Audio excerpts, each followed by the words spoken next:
When you're factoring a trinomial, something that's got three parts to it, hence the prefix tri, we're basically playing a little game. As long as the coefficient of x squared is 1, here's the game that you're playing. You want to find two numbers that multiply to equal the c value, the last number in your expression, while at the same time those two numbers need to add up to the b value, the coefficient of x, the number in the middle. So that's sort of the game that we're playing. Two numbers that multiply to equal the number at the end, while at the same time add up to the middle. So it may not be the most exciting game to you, but think of it as a game.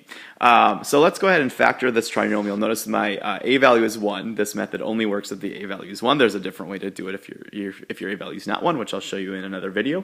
And what I do, if the numbers don't just jump into your head, is I make a list of my multiples of that last value. So multiples of 18 include 2 and 9.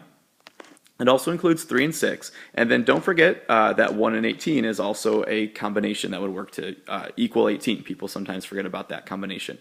So that's the complete list of my factors of 18. And if you have a hard time finding those, then feel free to use a calculator to make your list of factors. Now I have to choose from those three options the only set that also add up to positive 11. So 1 and 18 don't add up to 11, 3 and 6 don't add up to 11, but 2 and 9 do. Now when you make your list, you're also, sometimes you'll need to manipulate the signs depending on if you need to multiply to a positive or negative number. So keep that in mind as you do these. You could have had -2 and -9, although that wouldn't work in this example. So knowing that 2 and 9 are my factors, the way, my numbers, the way that this factors is we're going to have two sets of parentheses.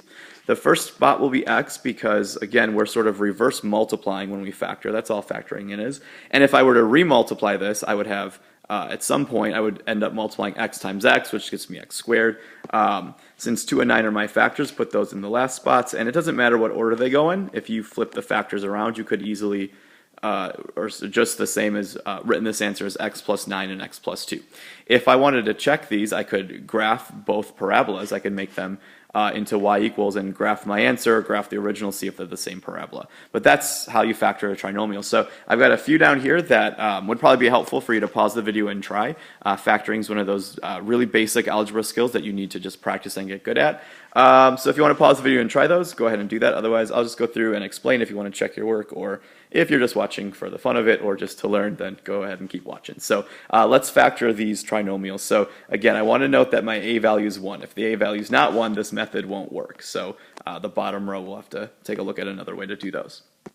So I want to find two numbers that multiply to 2 and at the same time add up to positive 3. So make your list of factors. I think that list helps, especially as the numbers get more difficult to work with. So the multiples of 2, there's only one option. 1 and 2 are my only options.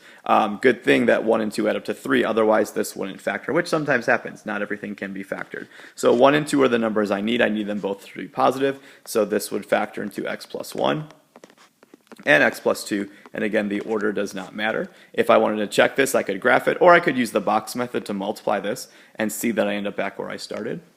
Next up, I have a 1 in front again, so I want to list my factors of positive 10. That's 2 and 5, but don't forget 1 and 10 are also factors that would multiply to equal 10.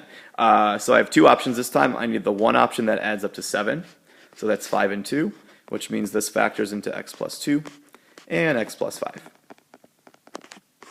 Okay, for the bottom row, we notice, or I've already kind of pointed out, we don't have a 1 in front this time. So using that method I just showed you will not work. Do not try to find two numbers that multiply to 28 and add up to 18. You probably won't be able to find any, and even if you do, they're not going to be the numbers we need. Instead, we need to get a 1 in front. And so what I'm going to look for first, always, no matter what kind of factoring I'm doing, I'm going to be looking for a greatest common factor first. Those top examples didn't have one, so I didn't bother to check, but I probably should have. Always check for a greatest common factor. So in this case, I can see that all terms are divisible by a 2. So what I'm going to do is divide out a 2 or factor out a 2. Then remember, in parentheses, we'll put our leftovers. So once I've divided by 2, I get x squared plus 9x and then plus 14. And now what I'll do is I'll go one step further, and now I can factor this trinomial in the parentheses because now I do have a 1 in front. So let's use the same thing we talked about up above. We need two numbers that multiply to 14 and add up to positive 9. So my options are either 1 and 14 or 2 and 7. Those are the factors of 14.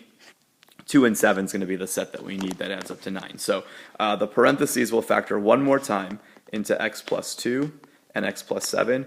If you do that as your answer, though, you're wrong. There's one little bit you forgot about. Don't forget to bring that greatest common factor down as part of your answer. So there's going to be my factored expression. And again, I could check that with graphing or check that with multiplying. Okay, and last up, once again, we have to get rid of that 3 in front. So the good news is we do have a greatest common factor, and that is a 3. And as we discussed in our greatest common factor video, anytime that first term is negative, you want to make sure you pull out a negative number with it. So negative 3x squared divided by negative 3 gets you an x squared, or a 1x squared, which means I could factor this problem one more time, as long as it will factor. 18x divided by negative 3 is negative 6x. Don't forget to change the signs like we did, because we divided by a negative. And last up, I've got plus 8. So I now have a 1 in front. I can now factor using the trinomial trick I showed you at the beginning of this video. So two numbers that multiply to 8 and add up to, look at this time, now we have to add up to something negative. So actually think about these problems before you just sort of jump right into them.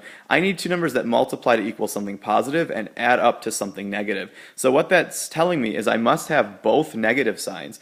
Two negative numbers will be positive, and two negative numbers would be positive if I multiplied them. Two negative numbers would add up to something negative. So sort of play that game too as you're going through these. Make sure you're thinking them through. So to multiply to get 8, I've got 1 and 8, and I've got 2 and 4 as options. But as we just said, my signs for both of those have to be negative. It's the only way to get a positive number when I multiply and a negative when I add. So this must be my option, which means I can factor this into x minus 2 and x minus 4. And again, I could have switched the order if I wanted to.